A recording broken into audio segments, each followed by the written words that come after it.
mahasiswanya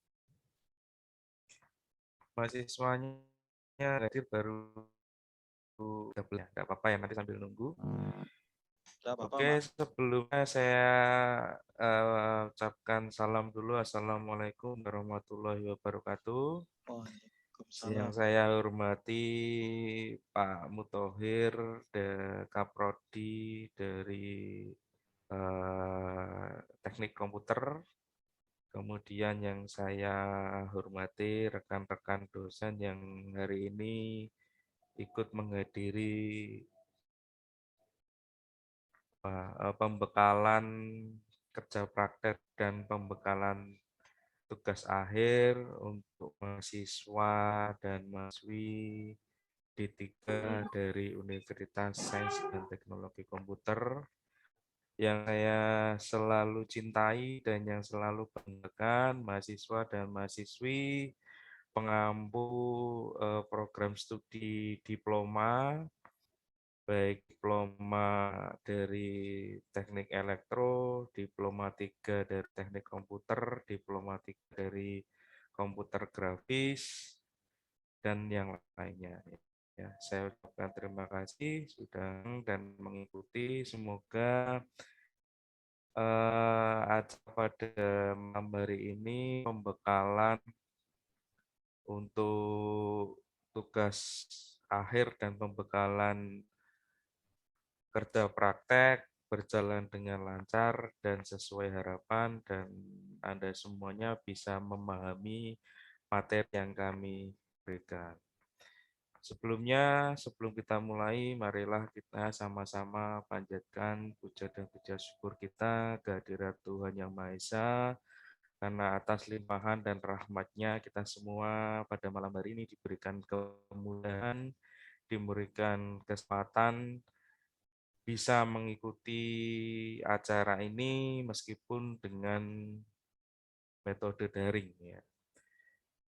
Nah,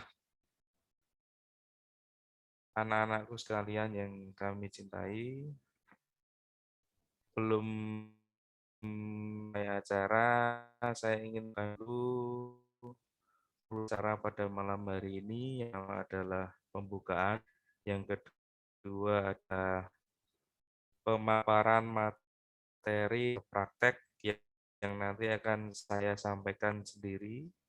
Kemudian yang berikutnya adalah pemaparan dari tugas akhir yang nanti akan disampaikan oleh Bapak Muthohir. Berikutnya adalah sesi tanya jawab dan yang terakhir adalah sesi penutup.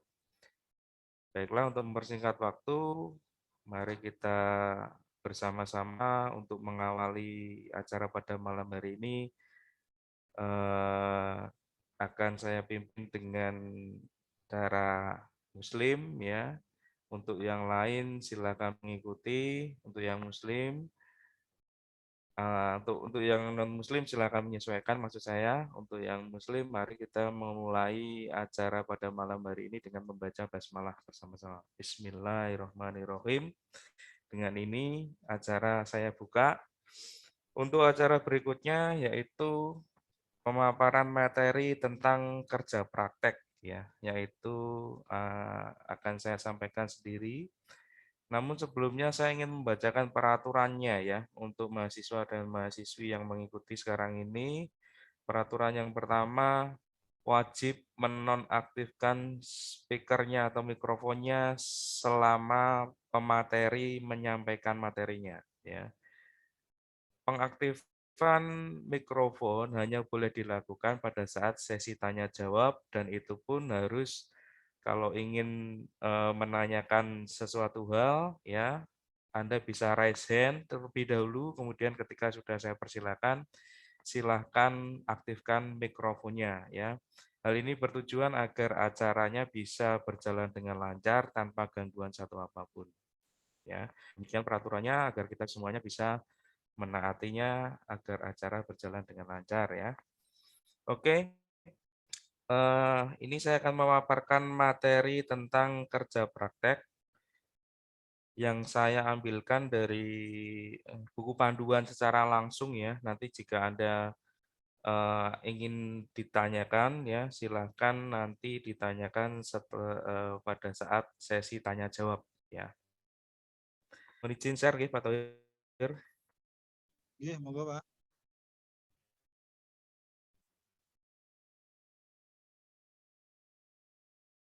Apakah sudah muncul? Cek. Sampun muncul Pak. Sudah ya. Oke, ini adalah buku panduan laporan kerja praktek yang disusun pada bulan November 2021. Jadi ini adalah yang terbaru ya. Sebelumnya sudah ada ini pembaruan. Mohon mikrofonnya dimatikan terlebih dahulu ya.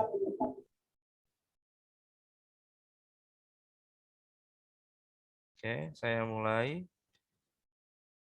Ini ada penyusunnya dari Pak Kaprodi, ya, Pak Iman Sofik, kemudian Pak Budi Hartono, Pak Andi Prakoso, Kaprodi Komputer Grafis, Pak Mutohir, Kaprodi Teknik Komputer, Kaprodi Teknik Elektronik Unify, Kaprodi Diploma Komputerisasi Akuntansi. Nah, ini saya perbesar biar semuanya bisa nampak. Jadi yang pertama, kerja praktek itu sifatnya wajib ya. Dan nantinya setelah Anda melakukan kerja praktek itu Anda diwajibkan juga untuk menyusun laporan kerja praktek. Jadi di situ nanti adalah hasil akhir dari suatu kegiatan perkuliahan kerja prakteknya.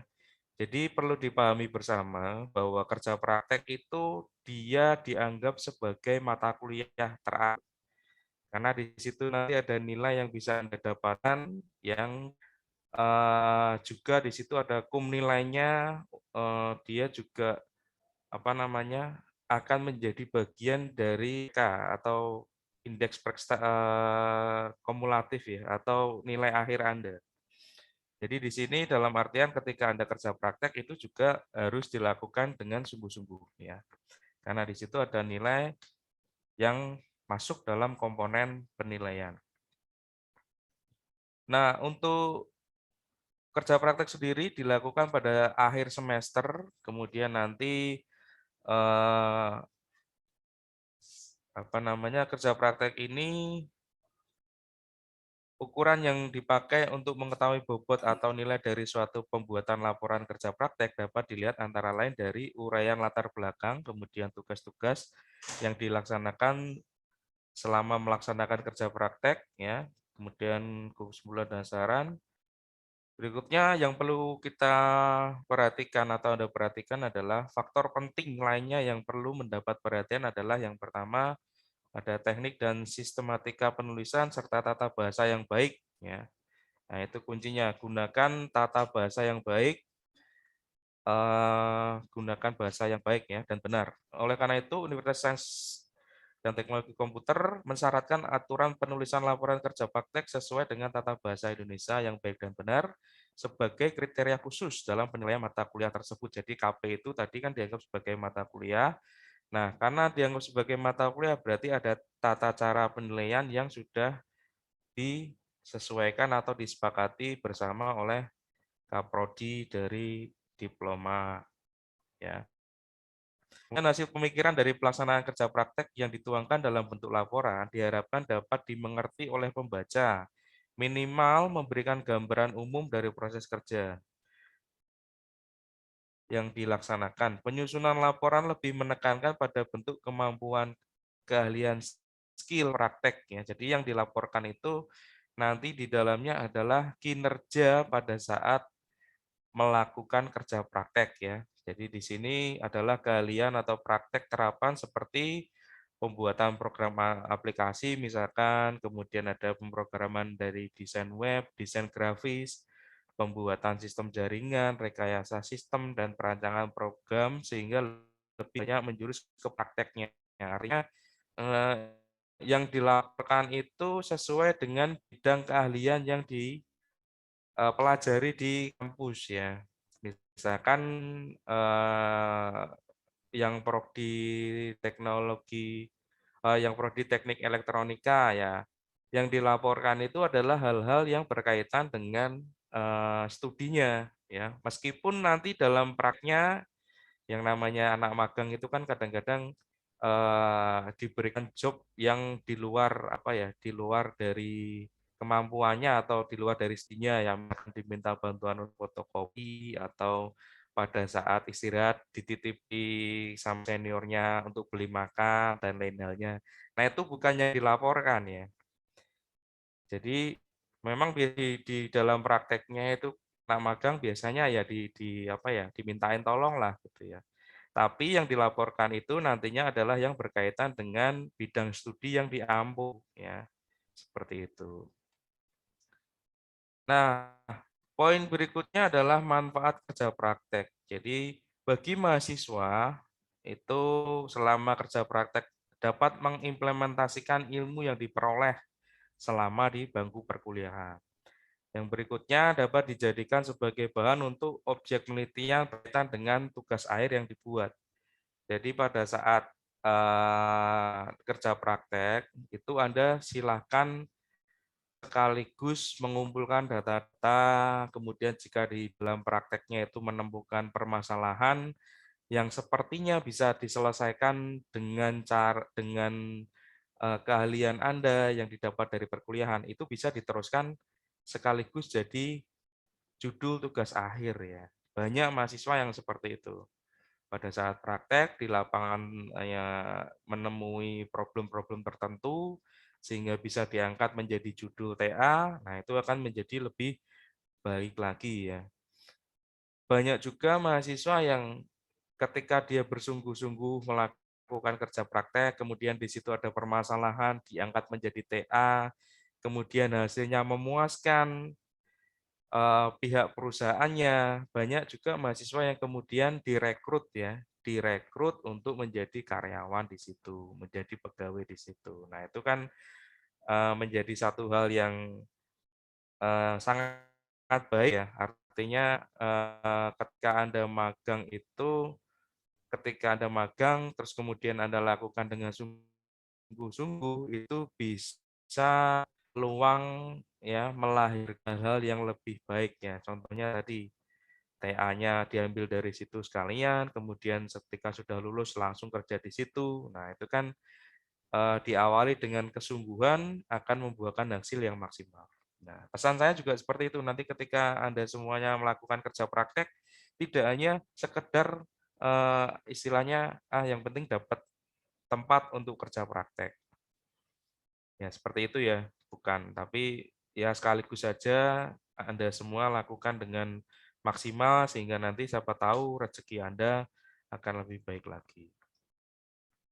Kemudian manfaat kerja praktik bagi akademik ya, yang sebagai media untuk melihat kualitas dari mahasiswa yang melaksanakan KP, kemudian terutama dalam kemampuan untuk diterima bekerja di luar baik instansi negeri maupun swasta. Jadi dijadikan juga sebagai tolak ukur apakah mahasiswa-mahasiswi dari Universitas Tekkom ini mampu mengikuti atau mampu bekerja di dunia pekerja ya, instansi baik negeri maupun swasta.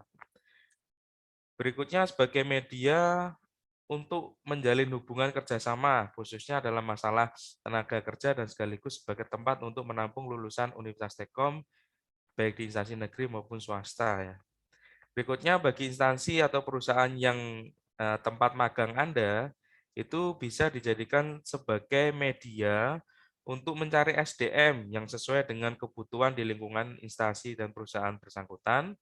Kemudian hasil dari KP diharapkan bermanfaat dan membantu kesulitan yang selama ini terjadi di lingkungan kerja instansi perusahaan yang bersangkutan. Jadi di situ ada simbiosis mutualisme.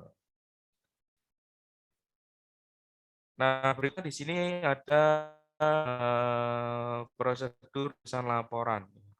Prosedur penulisan laporan terdiri dari 5 tahap, yaitu ada pendahuluan, kemudian struktur organisasi dari perusahaan tersebut, kemudian ada laporan tugas-tugas, dan penutup. Ya. Nah, ini pendahuluannya, bagian ini mencakup penjelasan tentang maksud dibuatnya laporan, tujuan dan manfaat, kemudian tempat pelaksanaan kerja praktek, waktu pelaksanaan kerja praktek, ya. Bagian ini juga menjelaskan tentang sejarah berdirinya. Kemudian ada struktur organisasi, ada laporan tugas-tugas. Nah, ini yang saya maksud di awal tadi ya, laporan tugas-tugas itu yang ada kaitannya dengan bidang studi yang dengan semua ya atau maaf, yang diambil ya atau pelajari selama ini. Kemudian penutup dan lampiran. Lampiran ini tadi ada berisi surat keterangan bukti telah melaksanakan kerja praktek. Melampirkan daftarlah yang formatnya sudah ada nanti di sini ada semua ya. Ini adalah contoh sistematika penulisan laporan ya. Berdasarkan hasil kerja praktek nanti disusunannya adalah seperti ini ya. Ada cover judul laporan, ada lembar pengesahan laporan, kata pengantar, daftar isi, daftar tabel, daftar gambar, daftar lampiran ya. Nah, ini ada contohnya, ada pendahuluan, latar belakang, tujuan, manfaat praktek, tinjau umum perusahaan, sejarah perusahaan, struktur organisasi, kemudian bab 3 itu laporan tugas-tugasnya, bidang kerja atau bagian tempat pelaksana kerja praktek, kemudian ada tugas khusus, kesimpulan saran, dan lampiran ini ya. Bab 1, pendahuluan berisi uraian tentang latar belakang, bab 2, tinjauan perusahaan, bab 3, laporan tugas-tugas. Nah, untuk kerja praktek sendiri ya itu dilakukan dalam waktu bisa dilakukan dalam waktu 1 semester bersamaan dengan pengambilan tugas akhir. Pada kondisi tertentu bisa dilakukan mulai semester 4 ya. Jadi yang apa ya, mahasiswa sudah masuk ke semester 4 ini diperbolehkan untuk mengambil KP ya dengan syarat dan ketentuan yang berlaku ya. Nanti akan saya sampaikan syarat dan ketentuannya. Kemudian laporan kerja praktek dikumpulkan kepada ketua program studi ya melalui admin kampus masing-masing sebelum sidang tugas akhir sebagai salah satu syarat untuk mendapatkan sidang tugas akhir. Ya, karena KP ini laporan atau KP ini kan nanti ada nilainya tuh ya. Nah, nilai itu juga menjadi kalau daftar sidang itu kan semua nilai harus terpenuhi ya. Begitu juga dengan nilai kerja praktek ini ya. Itu harus penuhi juga selain itu laporannya ya tidak hanya nilainya saja tapi laporan kerja praktek ini juga dikumpulkan untuk sebagai syarat ketika mau mendaftarkan sidang tugas akhir ya. Jadi seperti itu ya. Ya nanti misalkan eh, jadi tidak harus kerja praktek itu berakhirnya bareng dengan TA ya, tidak harus. Jadi bisa saja KP-nya itu selesai lebih dulu, kemudian baru TA-nya selesai lebih dulu ya. Itu. Tapi yang jelas untuk daftar sidang TA itu laporan kerja prakteknya juga harus bawa atau dikumpulkan ya.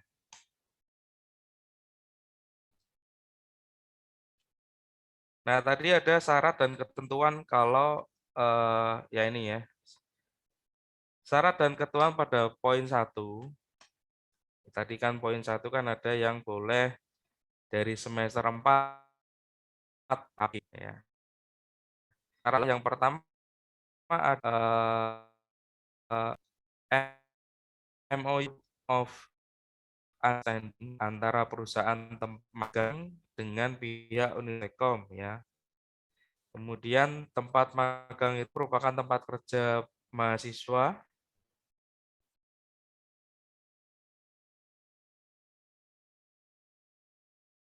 Lalu tes masih nyambung nggak Mbak Tuh? Aman, Pak. Aman ya? Iya. Kalau ada keterangannya Internetnya nggak stabil di tempat saya. Ini lanjut yang masih di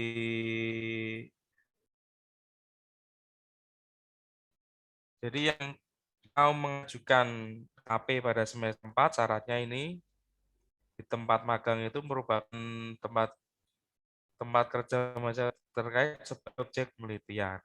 Kemudian syarat IPK-nya semester 3 itu minimal 3,25. Berikutnya tidak ada nilai E atau kosong ya. Jadi kalau yang mau mengajukan KP di semester 4 syaratnya ini bisa Anda catat atau Anda screenshot ya. Nanti bisa dijadikan pertimbangan. Kemudian ini adalah petunjuk penulisan laporan kerja praktek. Jadi ini sifatnya nggak bisa ditawar ya. Jadi nanti naskah dibuat di atas PS 80 gram dengan ukuran A4. Berikutnya jenis hurufnya Times New Roman ukuran 12. Penggunaan huruf miring hanya diperkenankan untuk tujuan tertentu, misalkan untuk kata atau kutipan dengan menggunakan bahasa Inggris. Jarak spasinya adalah 1,5. Untuk saripati atau daftar pustaka kutipan langsung, kemudian ada judul tabel, daftar pustaka dibuat dengan jarak spasi. Batas pengetikan masing-masing tepi atas 4, tepi bawah 3, tepi kiri 4, tepi kanan 3. Kemudian alinea baru dimulai dari ketikan 1,2 cm dari batas kiri, kemudian sampul warna program studi, sampulnya sesuai dengan warna program studi, kemudian jenis kertasnya yang digunakan adalah buffalo. Halaman judul memuat judul nama mahasiswa, kemudian nomor induk, logo Universitas Telkom, kemudian halaman pengesahan seperti ini, lembar persetujuan dari pihak pembimbing, penomoran bagian awal mulai dari halaman judul hingga saripati menggunakan angka Romawi kecil, kemudian nomor halaman pada bagian inti mulai dari pendahuluan hingga kesimpulan memakai angka biasa. Kemudian nomor halaman ditempatkan pada tepi kanan atas dengan jarak 3 cm dari tepi, 1,5 cm dari tepi atas untuk pemulaan bab. Nomor halaman ditempatkan pada tepi kanan bawah. Nah, kemudian bentuk penomoran bab dan subbab, ya, urutan bab atau subbab dalam setiap laporan perlu ditata sedemikian rupa sehingga akan memudahkan pembaca mengikuti alur dengan baik. Penomoran setiap bab diawali dengan Romawi besar, ya. Nanti ada di lampiran 3 bisa dilihat. Kemudian bentuk kalimat tidak boleh menggunakan kata ganti orang seperti saya, aku, kita, kami, mereka, dan sebagainya. Kemudian kata penghubung seperti dan, sedangkan, sehingga tidak diperkenankan sebagai kata pembuka atau mengawali satu kalimat. Nah, ini berikutnya adalah prosedur pengambilan kerja praktek. Ini yang penting ya, perlu diperhatikan. Yang pertama, mahasiswa diharuskan mencari sendiri tempat untuk kerja praktek dan diharapkan tempat kerja praktek itu sesuai dengan situasi dan kondisi tinggal ya. Karena selama melaksanakan KP dapat sekaligus melakukan kegiatan bimbingan untuk penulisan tugas akhir. Maksud di sini jangan mempersulit diri sendiri ya. Cari kerja praktek itu yang dekat, apalagi kalau yang pengen sambil kerja praktek sambil bimbingan TA ya. Jadi bimbingan TA bisa dilakukan tidak harus menunggu KP-nya selesai ya. Jalan juga bisa. Nah, kalau ingin cepat selesai kuliahnya ya, TA-nya cepat selesai ya gunakan cara KP dan TA jalan bareng gitu ya. Kemudian yang kedua, kepada mahasiswa yang akan melaksanakan KP, itu nanti akan mendapat surat pengantar dari bagian administrasi. Ya, diharapkan sudah menghubungi tempat kerjanya dulu dan sudah diterima, ya, kecuali jika perusahaan tempat kerja praktek mengharuskan surat pengantar maupun proposal dari Universitas Telkom untuk mengajukan KP. Ya. Jadi yang harus dilakukan itu izin dulu, kula nuwun dulu ya. Nanti kalau sudah benar-benar diterima dan diperbolehkan untuk melakukan kerja praktek di situ, baru kalau dari pihak perusahaannya meminta surat pengantar, Anda bisa meminta di bagian administrasi ya. Atau kalau misalkan ada beberapa perusahaan yang ketika mengajukan izin itu harus buat proposal dulu ya. Nanti Anda bisa membuat proposal pengajuannya ya dari Universitas Telkom untuk mengajukan KP di tempat tersebut ya. Berikutnya poin ketiga, di samping surat pengantar mahasiswa juga dibekali dirinya dengan proposal untuk KP. Diharapkan dengan adanya proposal KP, instansi perusahaan dapat memperoleh gambaran yang jelas tentang petunjuk teknis pelaksanaan KP yang diselenggarakan oleh Universitas Telkom. Yang keempat, untuk pelaksanaan KP bisa dimulai dari semester 4 dengan syarat dan ketentuan yang sudah berlaku tadi ya. Sudah saya bacakan. Catatan pelaksanaan KP tersebut tidak mengganggu jam perkuliahan. Berdasarkan kondisi tersebut, siswa diwajibkan untuk memberikan informasi yang jelas kepada instansi atau perusahaan tempat KP agar perkuliahan dapat menyesuaikan dengan jadwal KP. Waktu lama KP minimal 2 bulan. Ya. Jika ada perusahaan yang hanya mau menerima KP kerja praktik selama 1 bulan, maka harus mencari tempat KP yang lain ya untuk melengkapi menjadi 2 bulan. Jadi kalau misalkan Anda cari tempat untuk kerja praktek, kemudian di situ hanya bisa menerima 1 bulan saja, itu Anda bisa terima, nggak apa-apa, nanti cari tempat lain lagi untuk 1 bulan, atau Anda bisa mempertimbangkan tempat lain yang mau menerima KP-nya minimal 2 bulan. Ya. Kalau misalkan di tempat A hanya 1 bulan, ya, sementara itu Anda cari tempat lain kok susah, ya, nggak apa-apa, diterima dulu 1 bulan, kemudian nanti cari yang lain, ya, untuk melengkapi menjadi 2 bulan. Berarti nanti di situ di laporan KP-nya ada 2 instansi yang memberikan penilaian, yaitu di tempat pertama dan di tempat yang kedua.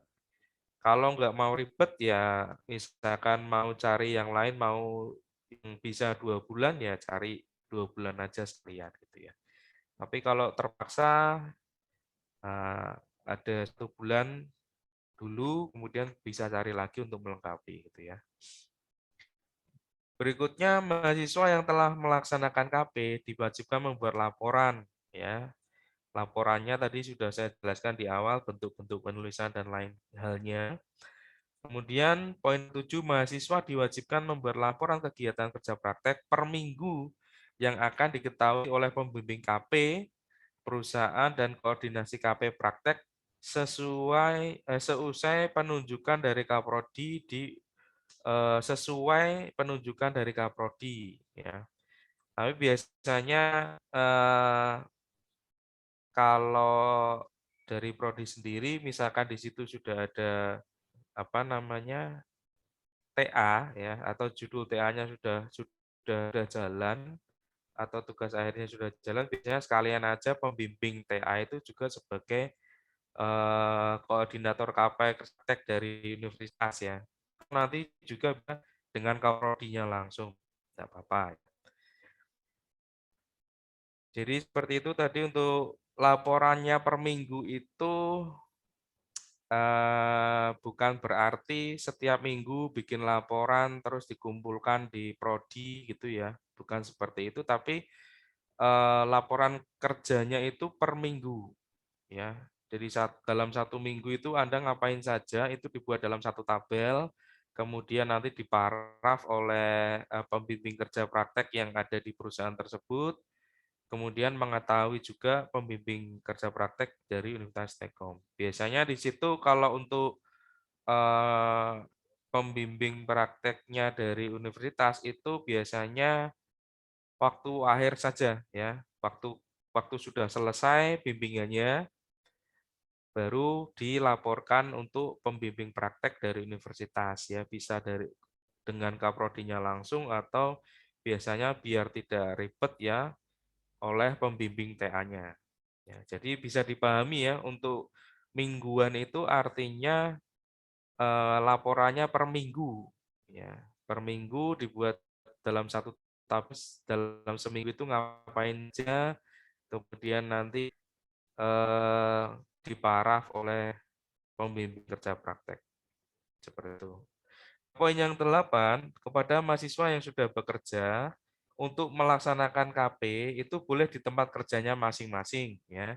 Jika antara pekerjaan yang dijalani dengan KP akhirnya terdapat permasalahan yang berbeda, diharapkan mahasiswa yang bersangkutan mencari informasi yang sesuai dengan judul tugas akhir yang akan dibuatnya. Contoh, mahasiswa di bagian keamanan akan membuat penelitian tentang persediaan barang, maka mahasiswa tersebut harus cari informasi tentang persediaan barang yang ada di tempat kerjanya tersebut.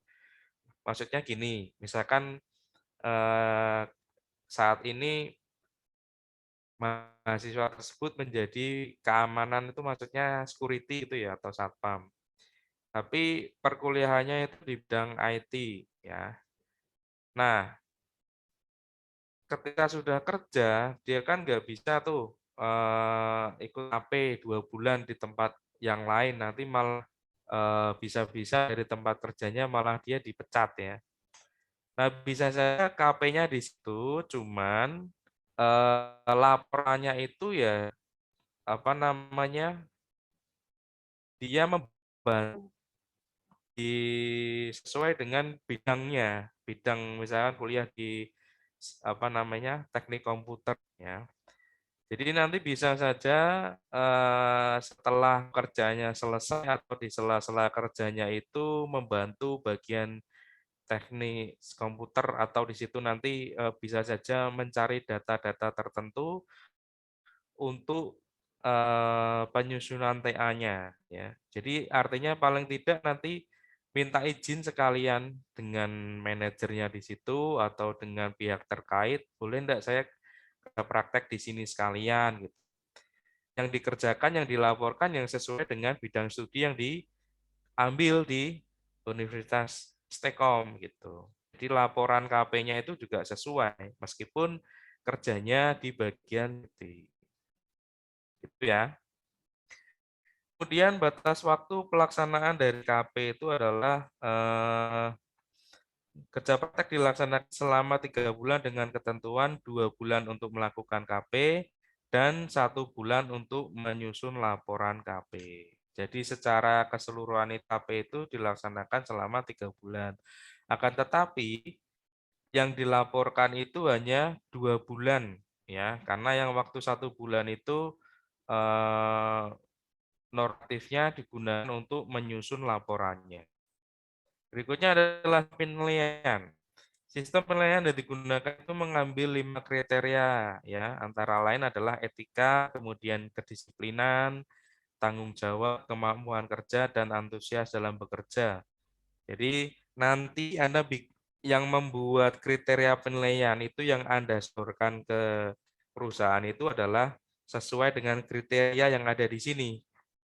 Ya, jadi penilaiannya itu bukan berdasarkan dari perusahaan tersebut, tapi penilaian itu berdasarkan dari ini tadi, etika, kedisiplinan, tanggung jawab, kemampuan kerja, dan antusias dalam bekerja. Nah, nanti ada form, nah seperti ini. Formnya seperti ini, nanti Anda buat, Anda sodorkan ke pembimbing praktek yang ada di sana untuk dinilai, kemudian nanti diserahkan ke Universitas Telkom di konversi nilainya.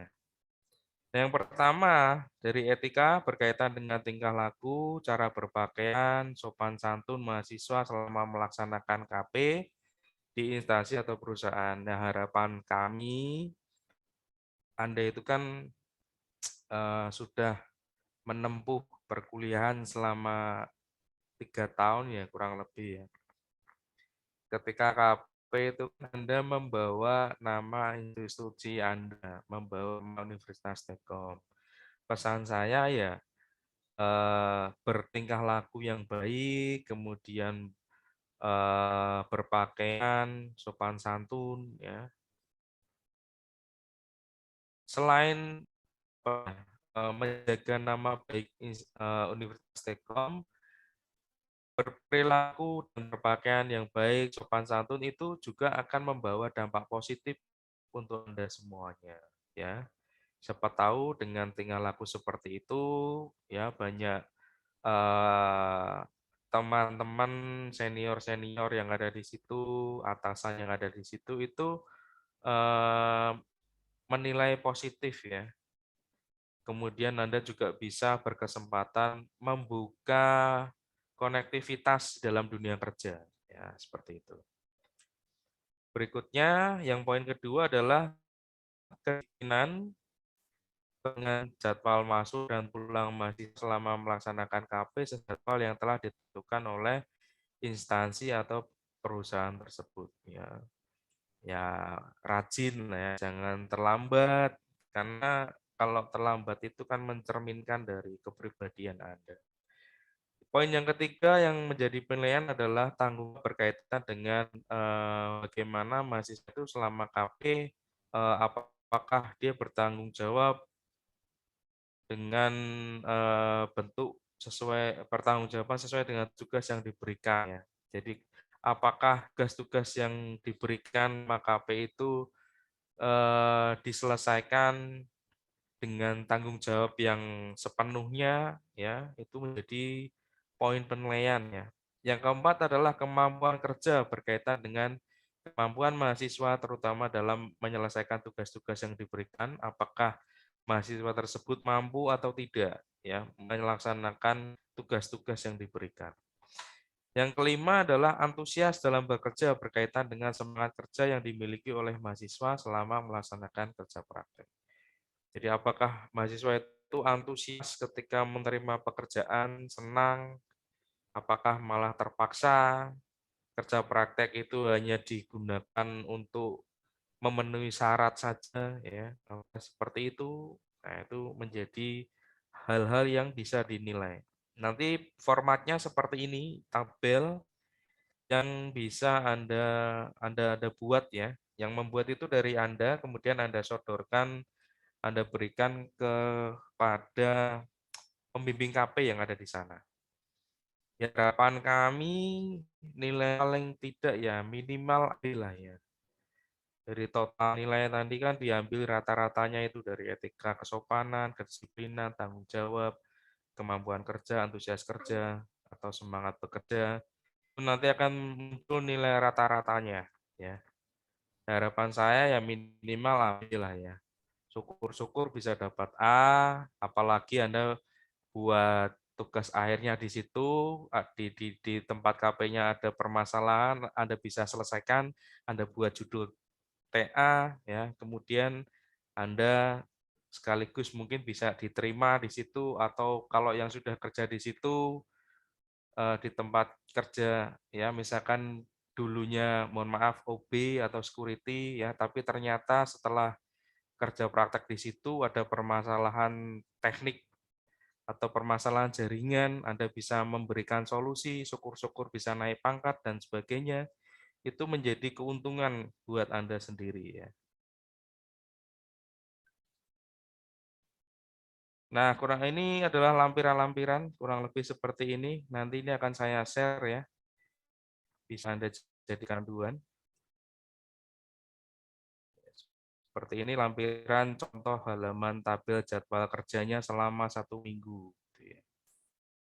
Nah, oke, kurang lebih materi saya cukup di situ ya.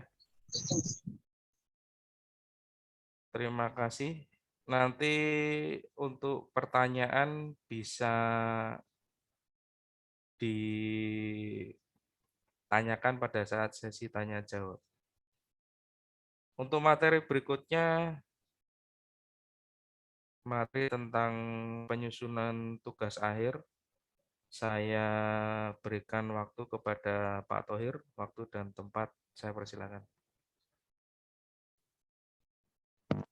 Baik, terima kasih Pak Nuris atas waktu yang diberikan.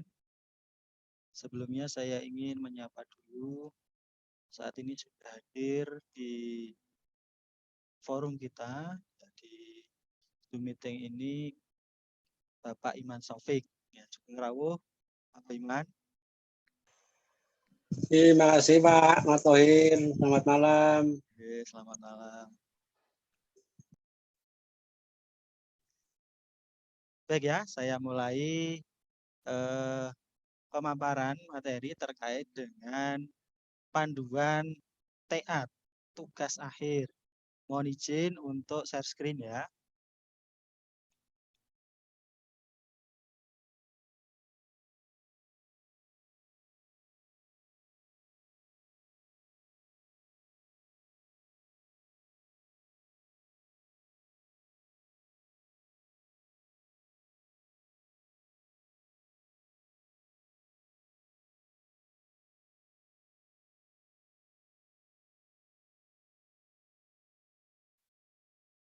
Apakah sudah kelihatan dengan jelas Pak Nuris?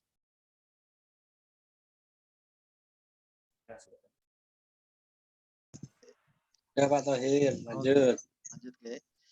Baik, bismillahirrahmanirrahim. Assalamualaikum warahmatullahi wabarakatuh. Teman-teman semua, mahasiswa D3 ya, yang saat ini akan melaksanakan kerja praktek dan tugas akhir ya, pada semester 6 ini. Hari ini ya saya kebagian tugas untuk memaparkan materi mengenai tugas akhir. Tadi untuk kerja praktek sudah dijelaskan dengan jelas oleh Bapak Nuris. Ya, beliau adalah Kaprodi D3 Teknik Elektronika.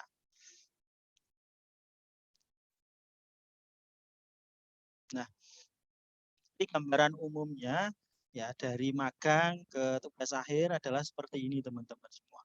Ya, kita anggap, kita asumsikan ya dalam satu semester berarti sekitar 18 minggu. Ya, minggu pertama dan kedua teman-teman mencari tempat magang, kemudian jika sudah mendapatkan tempat magang, teman-teman bisa mengajukan administrasi surat menyurat melalui admin kampus masing-masing yang nanti akan ditembuskan ke Kaprodi masing-masing. Nah, selanjutnya pada minggu ketiga dan keempat nanti teman-teman ya mulai pengajuan judul. Pengajuan judulnya kita lakukan atau teman-teman submit melalui Siakat, jadi secara online. Teman-teman bisa mengajukan judul ini ketika di KRS teman-teman sudah ada KRS semester 6 yang tertera tugas akhir. Jadi nanti teman-teman baru bisa mengajukan judul. Nah, kemungkinan ya pada hari yang sama atau hari berikutnya judul akan dipertimbangkan oleh Kaprodi ya kalau memang judulnya sudah pas ya di ACC ya kemudian Anda akan dapat pembimbing kemungkinan di minggu ke-5.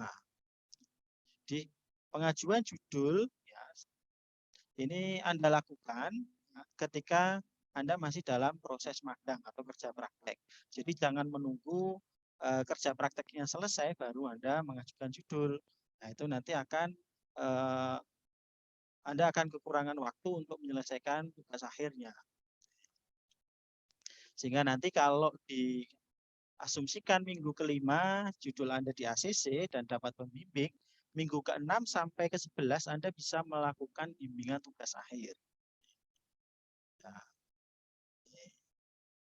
ya, ketika melakukan bimbingan tugas akhir sambil ya, pada minggu ke-11 teman-teman bisa menyusun laporan magang. Formatnya sudah dijelaskan secara detail oleh Bapak Nuris tadi. Ya. Kemudian minggu 12 sampai 14 masih lanjut bimbingan tugas akhir. Nah, baru ya, minggu ke-15 ya, kemungkinan kalau sesuai target teman-teman bisa mengakhiri bimbingan. Dan minggu ke-16, 17 mendaftar sidang dan goal-nya adalah teman-teman ya, melaksanakan sidang tugas akhir. Ya, jadi satu semester ini ya, kalau sesuai target ya, 18 minggu teman-teman sudah selesai melaksanakan kerja praktek dan menyelesaikan magang, menyelesaikan tugas akhir. Nah, jadi tugas di semester akhir atau semester 6 itu teman-teman melaksanakan magang atau kerja praktek dan menyelesaikan tugas akhir. Jadi ada 2 tugas. Ya, karena tugas ini ya magang dan tugas akhir dua-duanya masuk di KRS teman-teman. Ya, ada nilainya. Ya, karena ini ada hitungan SKS-nya. Oke. Usahakan untuk magang ya minimal ya seperti yang dijelaskan Pak Nuris B. Ya, tapi rata-rata kalau teman-teman magang dengan baik tentu dapat A. Ya, oke. Kemudian tugas akhir pun usahakan minimal ya nanti hasil akhirnya nilainya minimal B lah ya. Oke.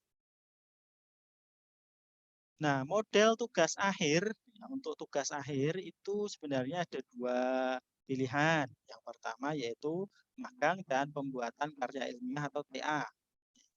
Yang kedua adalah yang magang dan jalur non tugas akhir.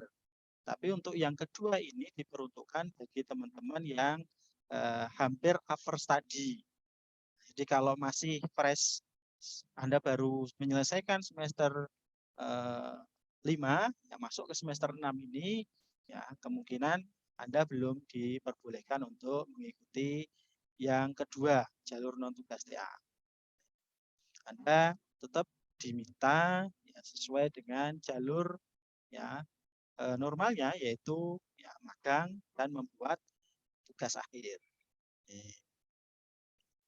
Nah, diagram alirnya adalah seperti ini gambarannya. Ya, jadi teman-teman mencari tempat magang, kemudian apakah sudah dapat tempat magang? Ya, jika iya maka mengajukan surat pengantar magang kepada Kaprodi melalui administrasi kampus masing-masing. Ya, teman-teman yang di kampus pusat 605 ya minta ke admin 605. Yang di Ungaran minta ke admin Ungaran dan itu seterusnya. Nah, tapi kalau tidak belum dapat ya mencari lagi ya. Nah, setelah mengajukan surat pengantar magang, teman-teman melaksanakan magang. Ya, maksimal setelah 2 minggu ya dimulainya pelaksanaan magang, teman-teman mengajukan judul TA atau topik TA ya melalui Syakat. Ya, Anda catat judul TA Anda yang Anda mau buat, kemudian Anda isikan latar belakang atau abstrak, latar belakang kenapa Anda memilih judul tersebut. Nah, nantinya ya judul itu akan disortir oleh Kaprodi masing-masing. Ya, jika disetujui oleh Kaprodi, maka Kaprodi akan menunjuk dosen pembimbing atau dosbing untuk Anda. Nah, untuk tugas akhir, dosbingnya hanya 1.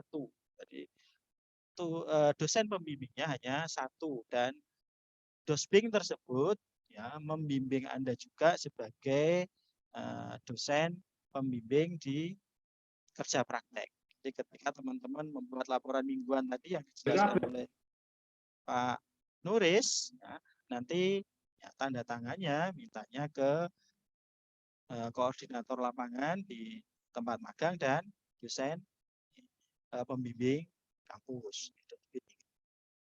Oke, nah. Jadi setelah teman-teman mendapat dosen pembimbing, ya teman-teman bisa menghubungi dosen pembimbing, ya karena di Syakat itu kan nomor ya dosen maupun nomor Anda itu bisa terlihat dengan jelas. Anda bisa menghubungi beliau, ya kemudian lakukan proses bimbingan minimal 10 kali. Ini karena syarat ketika Anda mau mendaftar sidang itu nanti akan dicek ya minimal bimbingan 10 kali.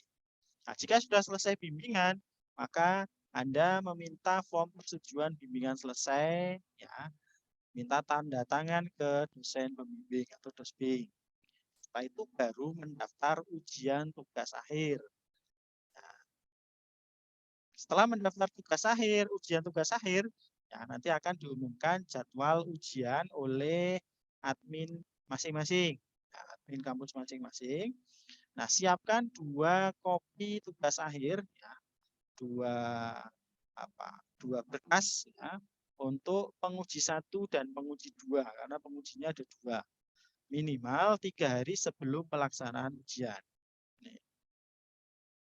Ya, baru setelah itu ya pelaksanaan ujian TA ya, jika dinyatakan lulus oleh penguji ya, maka ya akan dilakukan pemeriksaan akhir sebelum TA dijilid, yaitu di apakah revisinya sudah diselesaikan apa belum.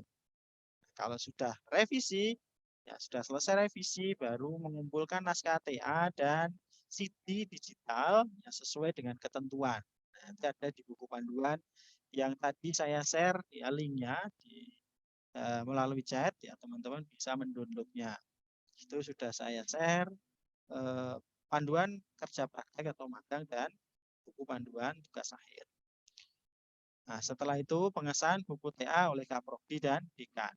Ya, jadi sebelum Anda mendaftar wisuda, TA Anda, berkas TA Anda harus tanda tangannya atau disahkan oleh Kaprodi dan Dekan masing-masing. Ya, baru Anda boleh mendaftar wisuda selesai. Nah, di 1 semester ini, ya, semester 6 Anda optimalkan untuk ya menyelesaikan ya alur ini semua. Ya.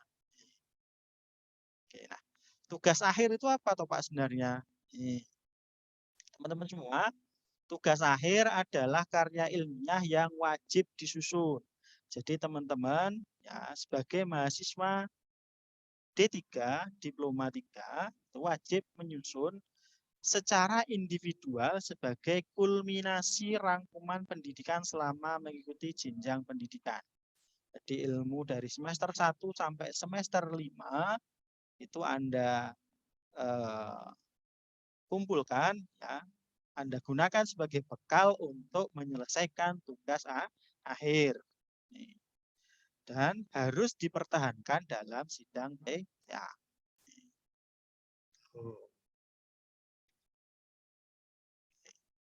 Nah, pengajuan judulnya ya, tugas akhir melalui formulir pengajuan judul tugas akhir di Siakat. Ya.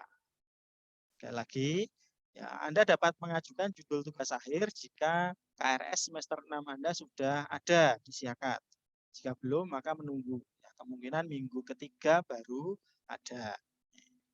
Apa yang disiapkan yaitu judul tugas akhir dan abstrak atau latar belakang.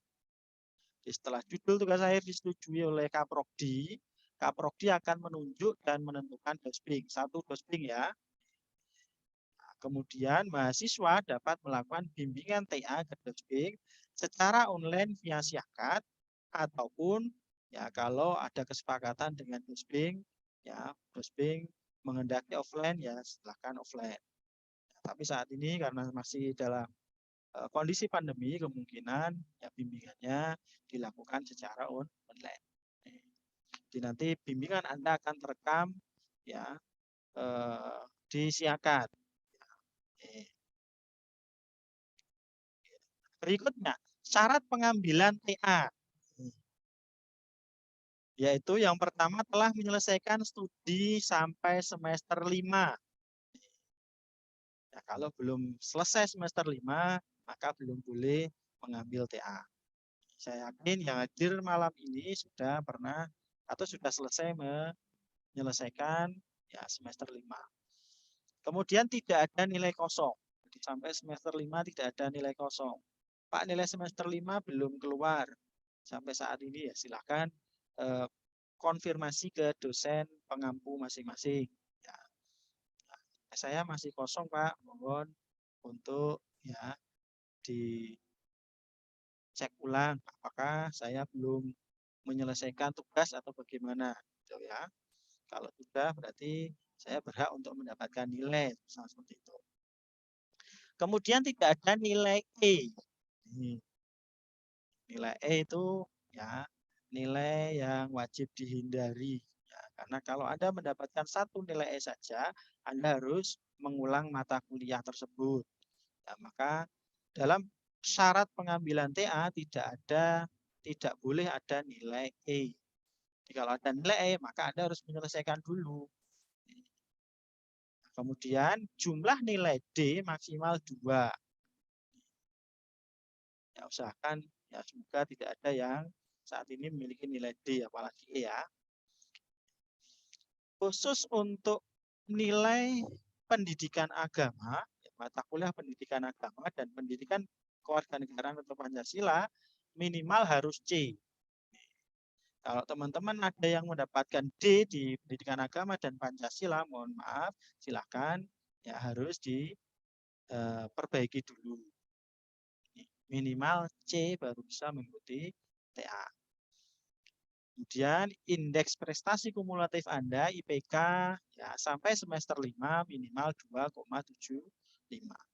Ya, saya yakin teman-teman semua IPK-nya di atas ya, 2,75. Oke, nah kemudian untuk pembimbing. Pembimbing TA berfungsi sebagai penasihat dalam mengarahkan perencanaan, ya, pelaksanaan, dan pembuatan tugas akhir. Pembimbing dipilih dan ditentukan oleh Ketua Program Studi atau Kaprodi. Proses bimbingan nanti dicatat dalam buku bimbingan dan konsultasi. Jadi kalau kita bimbingan secara online nanti akan tercatat secara otomatis. Bimbingan minimal ya usahakan 1 kali setiap minggu. Dalam 1 minggu itu minimal sekali atau total 10 kali untuk seluruh bimbingan.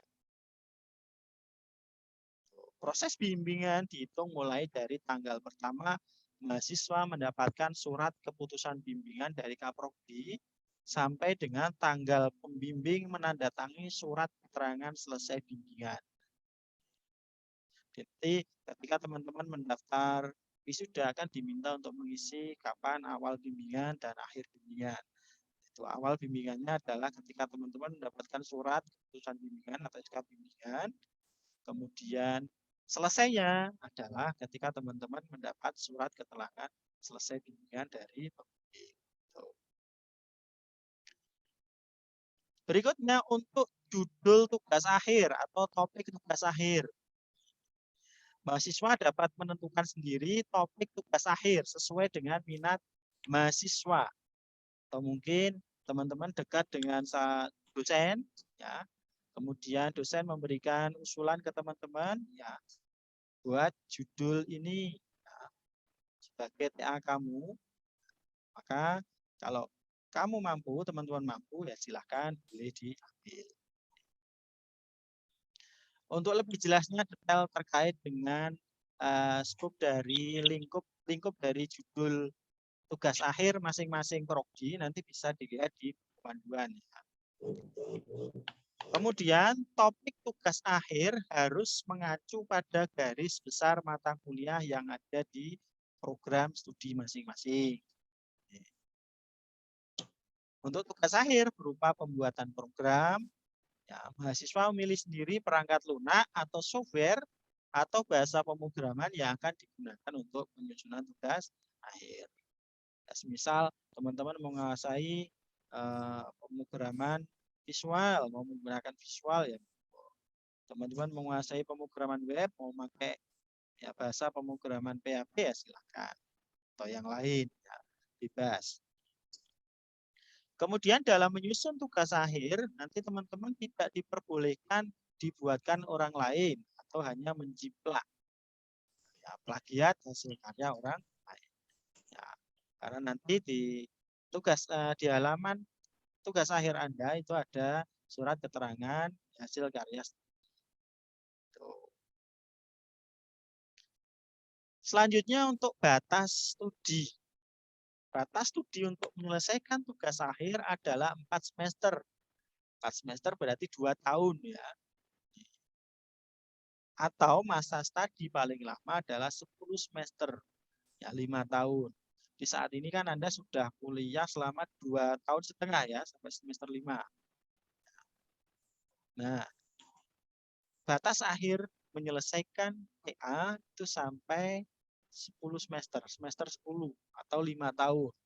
Nah, jika melebihi dari 5 tahun, maka teman-teman akan mendapatkan sanksi akademik berupa DO, drop out, ya, atau ya, yang lain yang sesuai dengan ketentuan yang berlaku.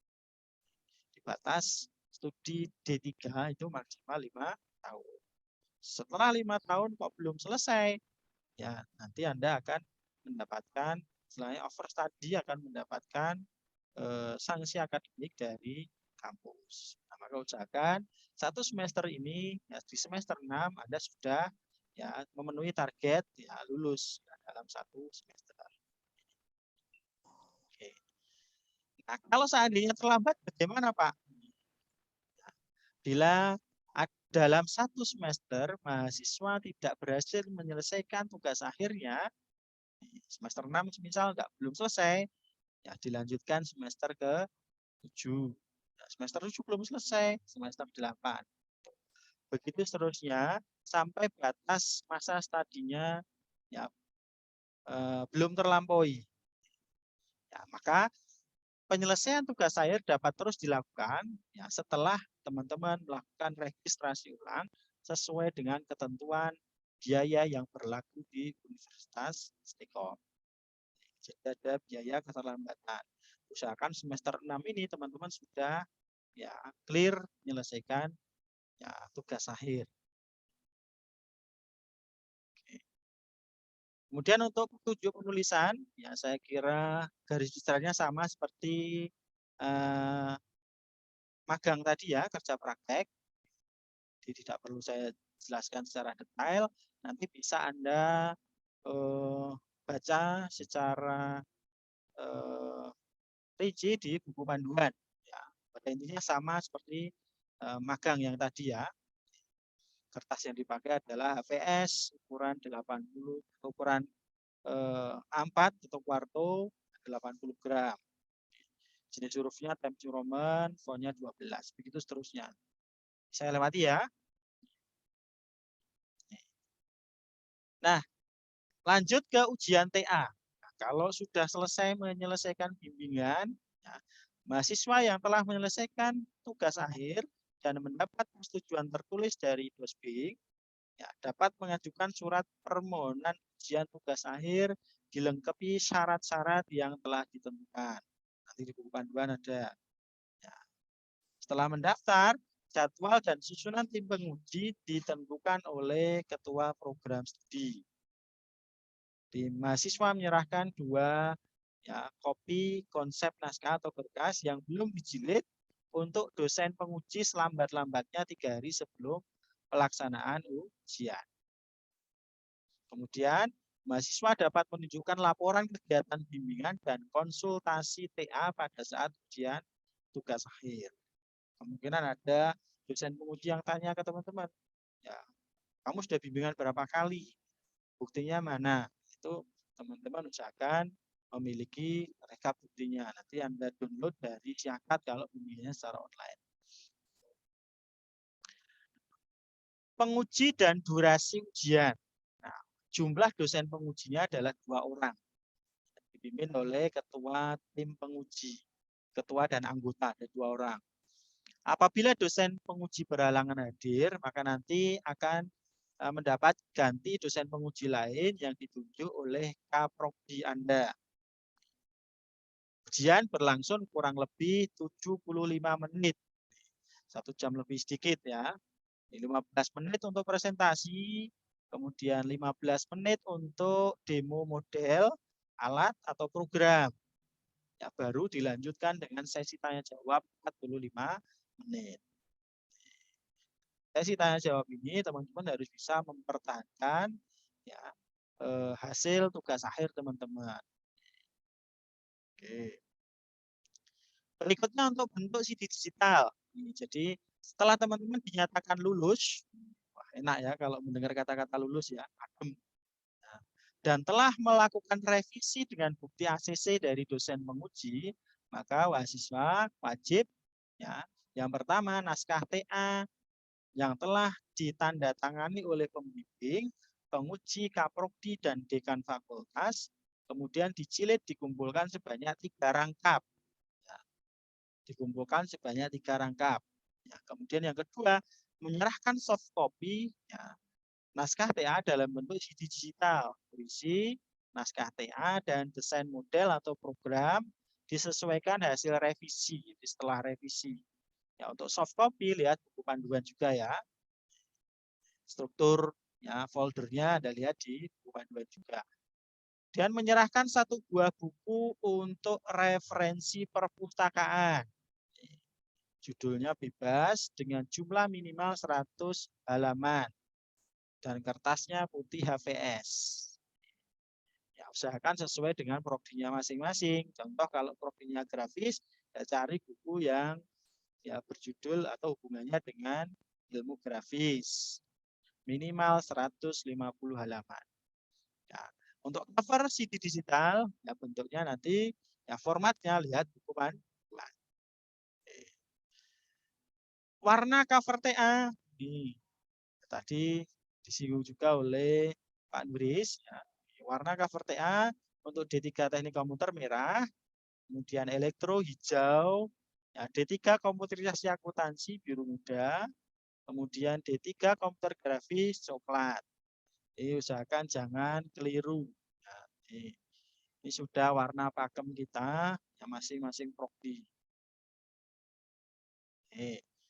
Kemudian jika masih ada yang belum jelas ya, terkait dengan tugas akhir, pengajuan judul tugas akhir di prodinya masing-masing, ini saya cantumkan kontak person dari Kaprodi. Untuk D3 Teknik Komputer saya sendiri, nomornya adalah ini ya, 081902 kali 100.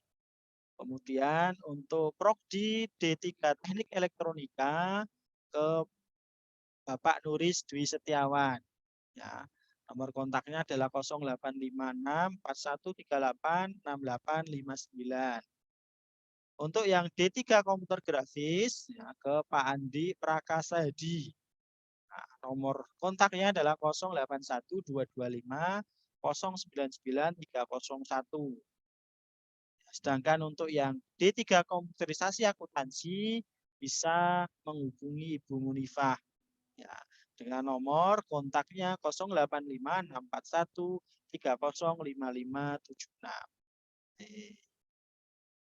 Begitu teman-teman, saya kira apa yang bisa saya sampaikan terkait dengan petunjuk ya, tugas akhir, panduan tugas akhir. Kita masuk ke sesi tanya jawab. Ya, silahkan ajukan pertanyaan dengan tenang dan baik. Ya. Terlebih dahulu sebutkan asal prodi, ya, asal dan prodinya masing-masing. Ya. Asal kampus dan prodinya. Dan bagi yang ingin bertanya ke Pak Nuris atau saya atau ke Pak Iman Sofik, silahkan. Boleh resen, boleh melalui chatting. Nah, saya persilahkan.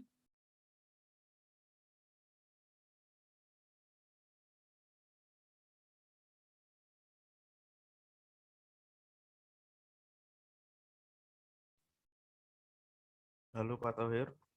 Oke, monggo Pak Nuris. Nah, sambil nunggu yang lain ini mungkin saya bisa jawab dulu yang ada di chat ya.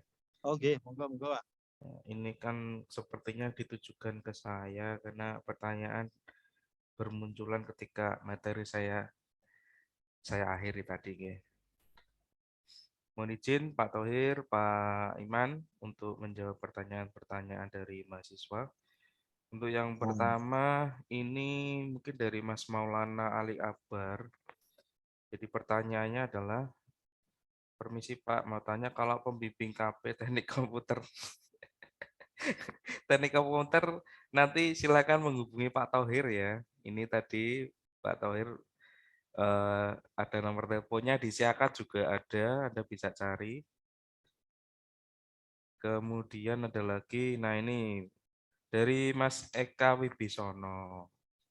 Izin bertanya Pak, untuk kerja praktek, apabila kita sudah bekerja, apakah bisa dijadikan laporan? Nah ini sebenarnya sudah saya jelaskan tadi ya. Jadi ada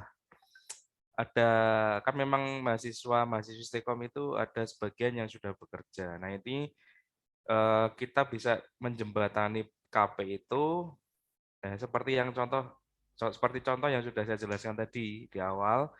Misalkan kerjanya di bagian keamanan ya, security gitu. Tapi kuliahnya di teknik komputer atau teknik elektronika misalkan. Nah, boleh di situ, enggak apa-apa, enggak usah cari tempat magang yang lain karena takutnya nanti sumber penghasilan untuk membayar perkuliahnya juga malah hilang kalau Anda cabut atau resign dari tempat tersebut ya. Nah, enggak apa-apa kalau memang seperti itu, yang dilaporkan itu adalah hal-hal yang terkait dengan mata kuliah yang Anda pelajari ya, misalkan teknik elektronika ya berarti di situ hal-hal yang berbau dengan elektronika ya.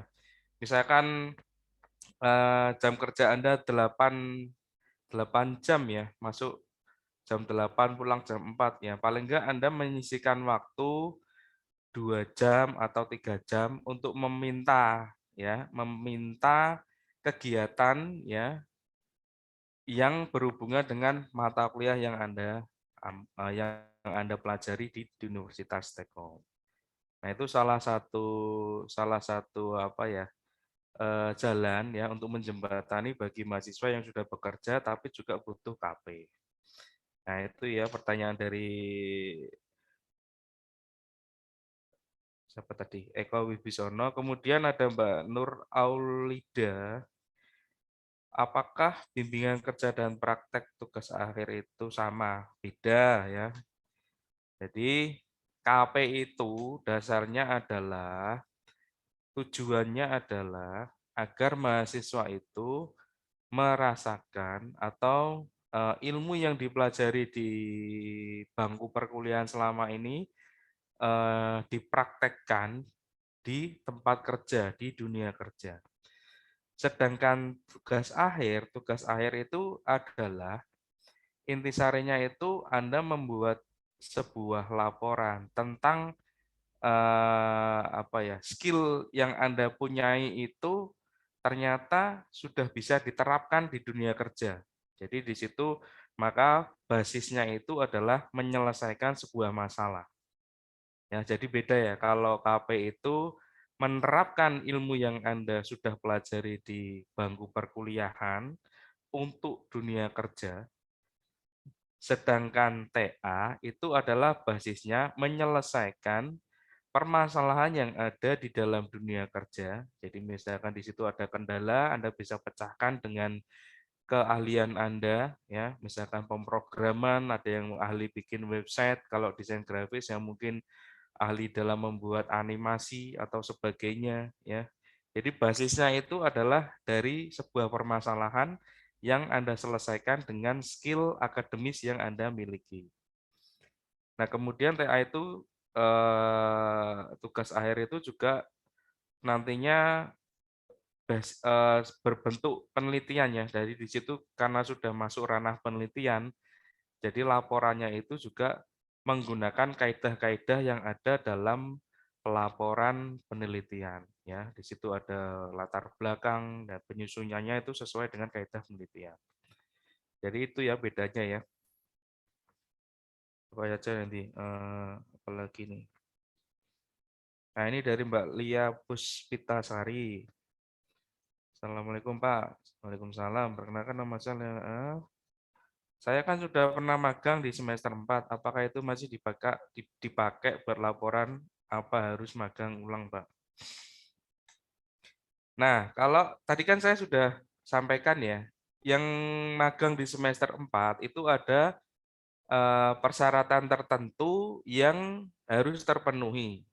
Ya, tadi yang sudah terpenuhi, apakah nanti bisa dilihat oleh Kaprodinya apakah sudah sesuai persyaratannya. Salah satu syaratnya itu tadi saya ingat ada MOU atau di situ ada kesepakatan kerjasama ya antara tempat kerjanya dengan Universitas Stekom. Ya. Kemudian apakah pada waktu itu nilainya ada yang kosong karena kan tadi nilainya harus terpenuhi semua. Kemudian nilainya minimal kalau nggak salah 3,25. Ya, kalau misalkan nilainya di bawah itu, ya berarti nanti cari lagi. Ya. Tapi kalau sudah terpenuhi syarat-syaratnya tadi, di semester 4 boleh ngambil KP, ya Anda bisa lanjutkan. Ya, seperti itu. Artinya ini di semester 4, ini semester 5 berarti sudah selesai ya harusnya ya. Nah, tinggal buat laporannya saja, kemudian nanti dimintakan nilai dari pembimbing KP dari perusahaan, ada tanda tangannya, kemudian ada stempel resmi dari perusahaan. Biasanya itu sih. Itu untuk Mbak Lia Puspitasari. Berikutnya ada Mbak Tanya. Maka apakah harus menunggu jadwal keluar dulu atau bisa lebih awal? Bisa lebih awal itu maksudnya yang jelas gini, tadi kan ada syarat-syaratnya ya. Syarat-syaratnya tadi juga sudah dikuatkan dengan materi yang disampaikan oleh Pak Thohir. Kalau misalkan yang dimaksud lebih awal itu adalah semester 4, ya syaratnya tadi juga sudah ada. Ya, kalau mau ambil di semester ini, ya ikuti proses yang ada. Tadi kan ada pengajuan apa namanya? Pengajuan apa tadi? Surat ya. Kemudian nah itu harus terpenuhi dulu. Dan yang jelas jangan mengganggu apa namanya? Proses perkuliahan ya. Gitu. Nah, mungkin itu yang ditanyakan tentang KP ya. Ya monggo untuk mahasiswa lain yang ingin bertanya tentang TA atau KP bisa ditujukan kepada kami. Kalau untuk TA nanti silakan ditanyakan ke Pak Thohir. Kalau untuk KP silakan ditanyakan ke saya. Nah ini ada monggo Pak Thohir ada yang tanya tentang TA di chat nih monggo. Baik, Pak. Ada pertanyaan dari Mas Tio Yudo ya, Yuda. Pak mau tanya untuk judul untuk mengetahui judul sudah di ACC atau belum lewat mana ya Pak? Tentu lewat Siakat karena teman-teman mengajukan judulnya kan via Siakat. Jadi ketika teman-teman mengajukan judul via Siakat, nanti pengajuan judul itu akan masuk ke Kaprodi masing-masing. Ya, sehingga nanti Kaprodi akan ya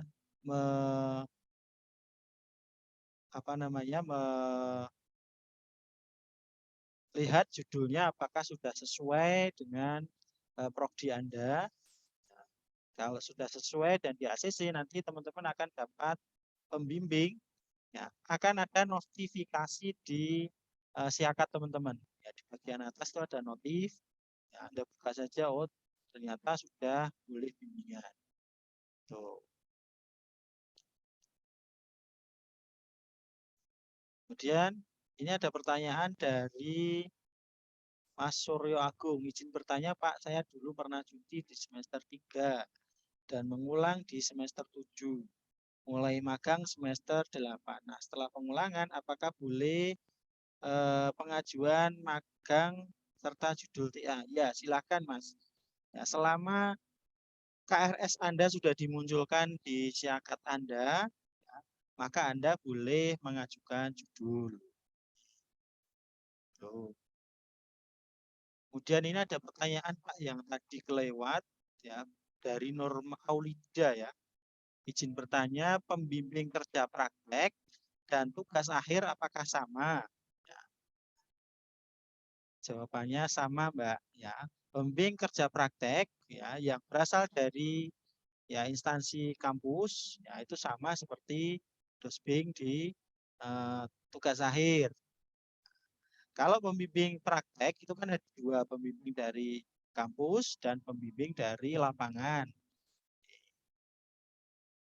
Kalau pembimbing dari kampusnya sama seperti pembimbing dari tugas akhir.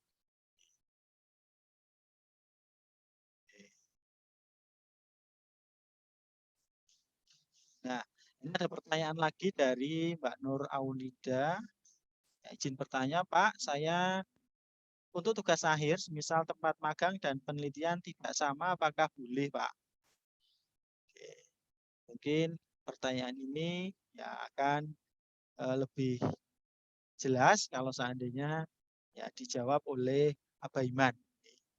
Abaiman, monggo, nyuwun bantuanipun. Oh, jawab langsung aja nggak apa-apa Pak Thohir. Oke, terima kasih Pak Thohir. Jadi supaya nantinya cepat dalam menyelesaikan tugas akhir maupun magang itu alangkah baiknya kalau antara topik penelitian berkaitan dengan tempat magang. Ya, karena kalau nanti beda tempat itu berarti kan harus punya dua waktu ya, paling tidak nyari data di tempat penelitiannya. Walaupun untuk kasus tertentu boleh, ya, tetapi umumnya untuk yang D3 itu memang harapannya bisa menyelesaikan masalah di tempat magangnya tadi. Kurang lebih begitu. Jadi supaya nantinya match dengan di magang, oh ini ada masalah. Nah, cobalah dipecahkan permasalahan yang Anda temui selama magang tadi dengan ilmu yang selama ini dipelajari. Nah, ini harapannya bisa berjalan bareng gitu ya. Tapi kalaupun tidak memungkinkan, ya silakan ya. Pada umumnya sekali lagi kebanyakan dari TA itu include antara tempat magang dengan permasalahan yang nanti dipecahkan. Oke, begitu Pak Thohir. Matur suwun Abah. Saya kira apa yang disampaikan oleh Abah tadi jelas ya Mbak Nur Alida. Oke, apakah ada yang perlu ditanyakan lagi teman-teman? Ya, kita ketemu. Saya nambahi Pak Thohir. Oh, oke, monggo Abah. Tadi di awal Pak Thohir sudah membuat kayak schedule ya, jadwal waktu minggu pertama sampai dengan minggu ke-18 atau dalam satu semester, sama seperti yang teman-teman lakukan saat perkuliahan. Nah, itu jadwal normatif ya. Jadwal normatif artinya bisa jadi kalau misalnya ada yang menyelesaikan lebih cepat, pertemuan ke-12 kok sudah selesai semuanya. Magang sudah selesai, laporannya sudah rampung, kebetulan TA-nya pun juga sudah di ACC, ya udah langsung mengajukan sidang. Nggak perlu tunggu sampai minggu yang ke-18. Atau sebaliknya, boleh ya kok dilalah misalnya ya molor 18 belum apa-apa, mungkin baru bab 1 atau mungkin baru bab 2, ya sudah dilanjut saja. Jadi nggak perlu mendaftar ulang dan sebagainya. Cuman kalau lebih dari 18 minggu tadi yang disampaikan Pak Thohir, maka kan teman-teman sudah masuk ke semester berikutnya berarti. Semester yang ke-7 berarti ya. Nah, nambah semester, maka nanti efeknya, efek sampingnya, itu juga di efek biaya. Ya, nambah terus.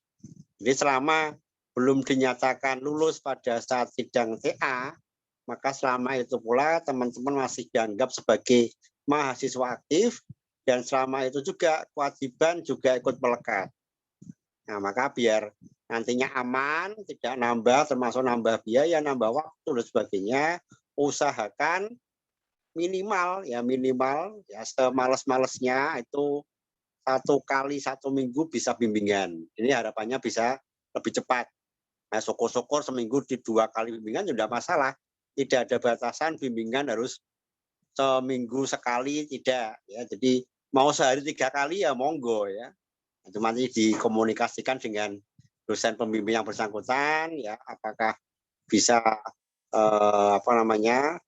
misalnya diganggu dalam tanda petik untuk bimbingan dalam waktu-waktu tertentu. Harapannya bimbingan dilakukan lewat siakat ya, tercatat di situ.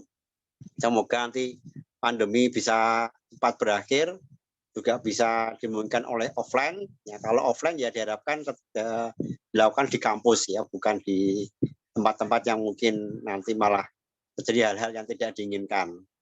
Oke, barangkali itu Pak Thohir yang perlu saya sampaikan. Oke, matur suwun Abah atas tambahan materi yang disampaikan. Monggo Pak Nuris, kalau memang dari teman-teman mahasiswa sudah tidak ada yang ditanyakan, kita tutup mawon nggih. Monggo Pak Nuris. Ya, terima kasih semuanya.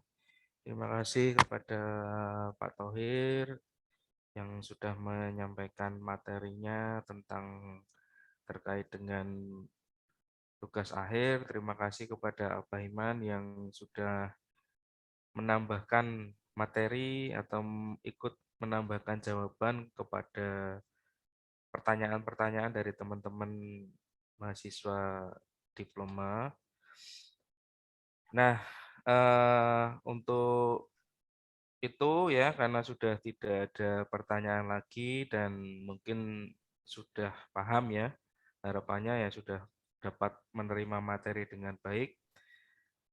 Untuk itu saya selaku pembawa acara ingin mengakhiri acara pada malam hari ini, bimbingan TA maupun KP ya. Semoga materi dapat diterima dengan baik. Sebelum acara saya akhiri, mari kita bersama-sama membaca hamdalah atas rahmat Tuhan sehingga kita bisa menjalankan acara pada malam hari ini dengan lancar. Demikian, mohon maaf jika ada kesalahan-kesalahan dari kami sebagai pemateri. Kami manusia biasa, memohon maaf sebesar-besarnya dan seterusnya. Bila taufik walhidayah. Wassalamualaikum warahmatullahi wabarakatuh. Waalaikumsalam warahmatullahi wabarakatuh. Ya, tetap semangat. Selamat menjalankan magang dan tugas akhir. Semoga lancar. Ya, amin, amin, amin, amin. Izin live. Iya Pak, monggo Pak. Matur suwun, Abah. Matur suwun Pak Thohir. Matur suwun, Pak Nulis.